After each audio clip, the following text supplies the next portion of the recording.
누구한테 돌리고 있어요? 여자한테요. 그 여자는 누가 주신 거라고요? 하나님이에요. 그러니까 그 핑계가 결국 누가 잘못이 돼요? 하나님이 여자 안 주셨으면 내가 먹었을 일이 있다 없다 이 말이에요. 하나님 무슨 말씀이십니까? 이 여자 누가 주셨어요? 내가 달라 그랬습니까? 그렇죠. 뭐 아담이 언제 여자 좀 주세요 그런 기도했을까요? 안 했어요. 하나님 보시기에 그가 독처하는 것이 좋지 못해서 그를 잠들게 하기 위해 갈빗대를 빼서 여자를 만들어 주셨습니다. 아니 하나님이 주셨잖아요. 하나님이 일방적으로 저한테 주신 여자잖아요. 근데 그 여자가 뭐 그래 돼요? 그러니까 저는 또 혹시 하나님이 저 대신 여자한테 시켰나 했죠? 그럴싸한 핑계입니다. 그래 보입니다. 자, 이 핑계를 오늘날 목회자한테 적용시켜볼까요? 저한테 적용시켜볼까요? 하나님 바빠서 기도할 시간이 없습니다. 하나님이 교회 붕시켜 주셨잖아요. 할렐루야. 아멘 잘 생각하고 하셔야 됩니다. 하나님이 교회 붕시켜 주셨잖아요. 하나님 교인들 늘려주셨잖아요. 하나님이 교회 대접 늘려주셨잖아요. 하나님 이런 일 하라고 주신 거 아닙니까? 굳이 하라고요. 하나님 선교하라고요. 도우라고요. 나가서 전하라고요. 하나님 그런 일들 처리하다 보니까 내가 부르부르 시간이 없습니다. 주님 말씀 들어볼 시간이 없습니다. 아니 교인들 그렇게 교인 문제 많은 교인들만 교회에다 그렇게 다 몰아다 갖다 놓으시면 하나님 제가 어떻게 시간을 내서 하나님 앞에 말씀하고 기도하겠습니까? 하나님이 주신 부흥 때문에 저는 하나님의 말씀을 볼 시간이 없었습니다. 이 핑계가 돼요. 가끔가다 어떤 교회 가보면 목사님들이 그런 얘기를 하는 거를 제가 종종 들어요. 예전에 한때는 하나님의 은혜를 받아서 날마다 산에 올라가서 기도하던 일들, 기도원에 가서 금식하던 일들 이런 것들을 제가 기억합니다. 목사님들 그런 얘기를 해요.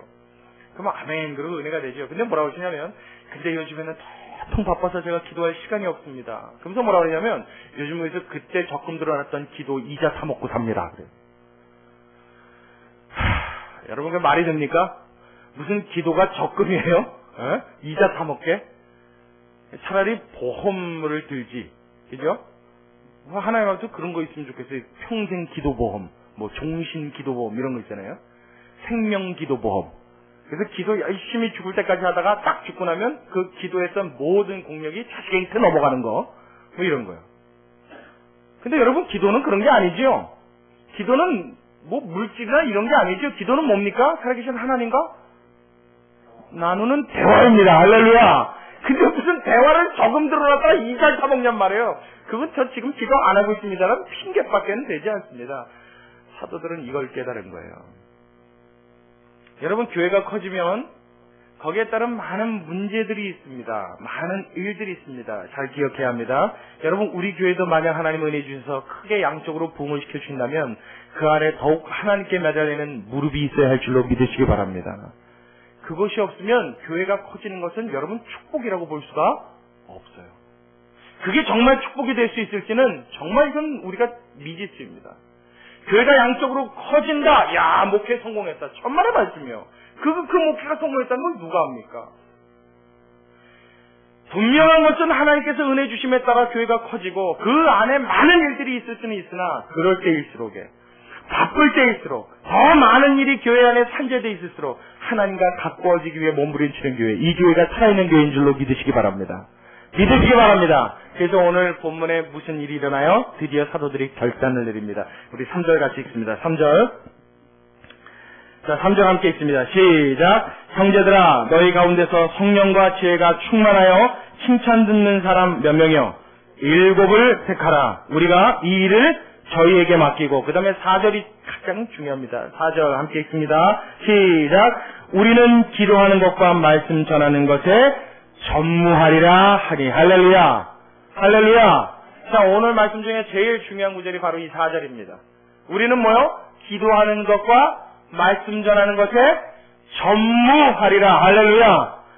사도들이 마음에 결단을 내렸어요. 이제는 더 이상 교회 행정과 교회에 일어나는 모든 공개에 대하여 내가 신경 끊겠다는 거예요. 그것은 알아서 돌아가게끔 내버려두겠다는 거예요. 단 어떻게 해요? 그 일을 하기 위해서 집사 몇 명이요? 7명을 뽑습니다. 2, 3만 명 되는 교회에 집사 몇 명 필요했다고요? 7명이요. 다시 한번요. 2, 3만 명 되는 이 급격하게 불어난 양쪽으로 메모드급 엄청나게 불어난 이 큰 교회에 필요한 집사 몇 명? 7명. 7명이요. 딱 7명이요. 7명이 교회 안에 일어나는 모든 일을 처리했어요. 할렐루야. 할렐루야. 그러고 나서 사도들은 무엇 했다고요? 기도하는 일과 말씀 전하는 일에 전무한 줄로 믿습니다. 여러분, 제가 말이에요, 교회를 개척하고 나서 교회 개척하기 전에도 그렇습니다. 여러분, 저는 사실요, 교인들의 신방을 가는 것을 그렇게 나쁘게 생각하지 않습니다. 좋게 생각합니다. 좋게 생각하는데, 단지 과도한 신방에 대해서는 부정적인 생각을 갖고 있어요. 우리나라 교회는 또 우리나라 이 국민성은 좀 특색이 있죠. 이 자꾸 부딪히고 자꾸 만나고 뭔가 차를 비벼야 정이 싹 튼다고 생각하는 게 우리나라 민족성이고 국민성입니다. 그렇죠? 그렇죠? 네. 그 이웃끼리도 부침개 하나 붙이면 어떻게 해요? 물론 요즘에 서울에서는 그런 일 거의 볼 수 없지만 예전 우리나라는 어떻게 했어요? 뭐 코 한쪽만 있어도 어떻게 한다고 그래요? 나눠 먹죠. 그리고 이웃을 이웃이라고 안 부르고 뭐라고 불러요? 이웃? 사촌.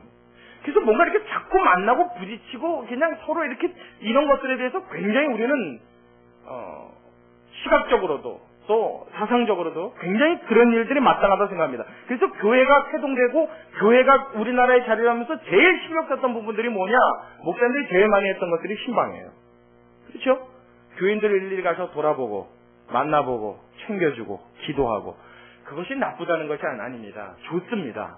좋습니다만은 그 일 때문에 하나님 앞에 기도하고 말씀 보는 일을 빼앗기면 여러분 그것도 필요하게 되는 줄로 믿습니다. 교회 안에 가장 중요하고 가장 우선돼야 될 일이 있다면 하나님의 말씀 받은 자들이 지금 현대에 와서는 목회자들이 하나님 앞에 무릎 꿇는 일, 하나님 앞에 말씀 보는 일, 하나님의 음성 듣는 일, 하나님 앞에 기도와 말씀으로 전무할 수 있는 일, 이것이 가장 우선돼야 되는데 이것이 뒤로 제쳐지고 난 다음에 있어지는 어떤 일도 하나님 앞에는 절대 열매 맺을 수 없는 일이 되는 줄로 여러분 믿으시기 바랍니다. 가장 첫 번째로 우선해야 될 일이 무엇이에요? 목사라면 가장 첫 번째로 우선해야 될 일, 교회라면 가장 첫 번째로 원해야 될 일, 강자성에서 나오는 하나님의 말씀에 내 영혼이 살아가는 것을 가장 마음에 사모하는 교회가 되어야 될 줄로 믿습니다. 이게 목회자가 해야 될 일이에요. 그래서 그 다음에 필요한 것이 무엇입니까? 교회에 필요한 일꾼들입니다. 제가 왜 아직까지 교회가 이제 횟수로는 3년째죠. 그렇죠? 만으로는 아직 2년이 채 안 됐지만 횟수로 3년째를 접어드는데 아직까지 제가 저희 교회에서 집사 한 분을 임명하지 않았습니다. 그거 왜 그런지 아십니까? 여러분 2, 3만 명 되는 교회에 하나님의 성령이 충만하여 칭찬받는 사람들이 7명이면 그 일 다 감당합니다. 교인의 수가 많다고 일꾼이 많다고 교회가 잘 돌아가는 게 아닙니다. 무엇이요? 하나님의 제자된 자, 하나님 말씀에 사로잡힌 자, 하나님의 은혜에 사로잡혀서 충성하기로 다짐한 자들이 7명만 있으면 어떠한 교회도 하나님의 뜻대로 잘 이루어져 나가는 줄로 믿기 때문입니다. 직분이 너무 많아질 필요가 없다는 거예요. 그리고 목회자들이 너무 많은 교회 일 때문에 시간을 뺏겨서는 안 된다는 거예요. 오직 무엇이요? 하나님의 말씀에 사로잡히는 일이요. 오직 무엇입니까? 하나님 앞에 무릎 꿇는 일이요. 그 하나님과 대화 나누는 일이요. 차라리 목회자들이 1년 365일 동안 딴 일은 안 하고요. 하나님의 말씀 보고 24시간 동안 기도하는 일만 전무한다면 어쩌면 교회가 더 살아나게 될지도 모르겠어요. 어쩌면 그것이 더 교회는 합당한 일이 될지도 모르겠어요. 비록 목회자가 교인들을 찾아보고 하는 데는 적을지 모르지만 그 안에서 일어난 일들이 하나님께서 친히 손을 대시는 일로 일어날 수 있다면, 그런 것들이 하나님의 손에 의해서 이루어지는 그런 교회 모습을 가질 수 있다면 그 교회는 오히려 건강해져 가는 줄로 믿습니다. 그래서 여러분 초대교회 보니까 처음에는요, 사도들이 명령하고 어떻게 하라 저렇게 하라 지시하는 일들이 여러분 나와요 안 나와요? 안 나오죠? 근데 저 뒤에 고린도전서로 넘어가면, 서신서로 넘어가면 전부 명령입니다. 전부 권유입니다. 그렇죠? 너희는 주 안에서 순종하라. 너희는 기뻐하라. 말씀을 따라 경건히 생활하라. 어떻게 살아라. 어떤 것을 하지 말아라. 마음을 지켜라. 계속 권명과 명령이 나옵니다. 이건 뭐예요? 초대교회 처음 시대에 하나님의 말씀에 사로잡혔던 교회는 누가 누구를 대해서 명령할 필요가 없다는 거예요. 권유할 필요가 없다는 거예요. 누가 주인 되셔서 그래요? 각 사람의 마음에 하나님께서 친히 주인 되셨기에 하나님이 운행하시면서 다스리신 줄로 믿습니다. 근데 지나가면서 이것들이 어떻게 해요? 사람의 생각으로 제도화되어지고 그 안에 있어지는 사람의 생각이 슬슬 주인이 되어 가니까 하나님이 다스리던 자리가 점점 축소가 되면서 무엇이 일어나요? 명령하고 권유하고 치리하는 일들이 그 교회 안에 있어져야만 된다는 거예요. 다시 한번 말씀드립니다. 우리 교회는 하나님의 말씀과 기도에 전무할 수 있는 교회 되길 바랍니다. 아멘. 아멘. 네, 크게 좀 해봐요. 우리 교회는 하나님의 말씀과 기도하는 일을 가장 사모하는 교회 되기를 주의 이름으로 축원합니다. 네. 제가 이 설교했다고 여러분 신방을 안 하겠다는 말이 아니라고요. 제가 지금 안 그래도 준비해요. 3월달서부터 여러분들 가정을 방문하려고 봄철 이제 대신방을 준비합니다. 지금 안 그래도 생각하고 하나님 앞에 기도하고 있어요. 신방 자체가 나쁘다는 게 아니에요. 교회 행정 자체가 나쁘다는 게 아니에요. 그 일을 하기 위해 뭐요? 정확하게 그 일을 맡을 수 있는 자와 하나님의 말씀에 기도하는 일에 사로잡히는 하나님의 목회자가 있을 때 그 교회는 건강해지는 줄로 믿습니다. 이것이 우리가 꿈꿔야 돼요. 우리가 바라야 돼요. 교회 안에 직분자를 세우는데 오늘 본문을 보니까 딱 두 가지의 일 때문에 직분자를 세웁니다. 직분자를 세우는 데 있어서는 교회 이 두 가지를 벗어나는 것은 사실 어떤 의미에서 다 잘못된 것입니다. 여러분 다시 말씀드릴게요. 교회 안에서 주는 직분은 여러분 집사, 권사, 장로 그렇죠? 또 뭐 권찰, 서리집사 많이 있습니다. 있는데 이 모든 직분은 이 본문의 의지에서 보자면 딱 두 가지 이유 때문에 생겨났습니다. 이 전까지는 집사라는 직분이 없었어요. 근데 집사라는 직분을 교회가 처음 세울 때 딱 두 가지 이유 때문에 세웠다고요. 하나는 뭐냐? 둘로 나누어진 것을 하나 되게 하기 위한 목적인 줄로 믿습니다. 아멘. 자, 지금 파가 두 파로 나눴어요. 헬라파 유대인과 히브리파 유대인으로 나눴다고 그랬는데 헬라파 유대인은 뭐냐면 헬라, 즉 다시 말하면 유대 나라 땅을 벗어나서 헬라 지역에서 살아가는 유대인들을 말합니다. 그러니까 우리나라로 말하면 이민 갔다 돌아온 사람들이에요. 무슨 말씀인지 알겠죠? 저 일본에 나가 있는 한국 사람, 그 사람도 한국 사람이잖아요, 그죠? 근데 이민 가 있단 말이에요. 헬라파 유대인들. 그리고 히브리파 유대인들은 유대 땅에서 나서 그 사람들 그 안에서 자라난 정통 유대인들이에요. 그러니까 디아스포라, 흩어져 있던 사람들과 정통 유대인들 사이에서 뭔가 보이지 않는 지역 감정이죠. 이것도 일종의 보면. 이게 교회 안에서 일어났는데 이 모습을 보니까 사도들의 마음속에 이 일을 해결해야 될 필요가 있는 거예요. 그 필요를 느낌으로써 제일 먼저 세워야겠다라고 생각했던 직분이 바로 집사입니다.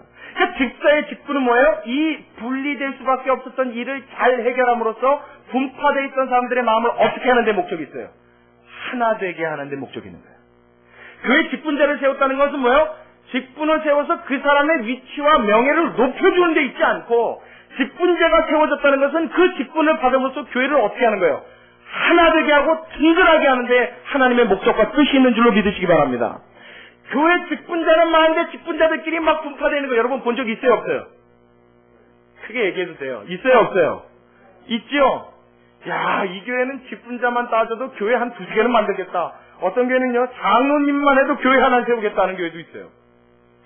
얼마나 직분자가 많은지 몰라요. 제가 제일 심한 교회는 어떤 교회는 장로님이 28분이 계시더라고요. 그래서 야, 교회가 장로만 28명이 되려면 교인은 몇 명이야? 그리고 교인이 몇 명 되나 물어봤더니 교인이 60명, 70명 된대요. 근데 그 중에 장로님이 28명이에요. 그게 여러분 어떻게 되겠어요? 나도 장로, 너도 장로 그러니까 다들 뭐만 하냐면 어깨에 힘만 들어가 있어요. 무슨 회의하면요. 회의의 내용이 하나로 뭉쳐지는 일이 없어요. 왜냐면 다 가공이 돼가지고 배가 어디로 가요? 항상 산중턱에 걸려있어요. 이놈의 배가. 목적지에 도달하는 거 한 번도 본 적이 없어요. 그 목사님이 무슨 말을 하면요 항상 장로들이 거기에 대해서 반론을 들고 나와요.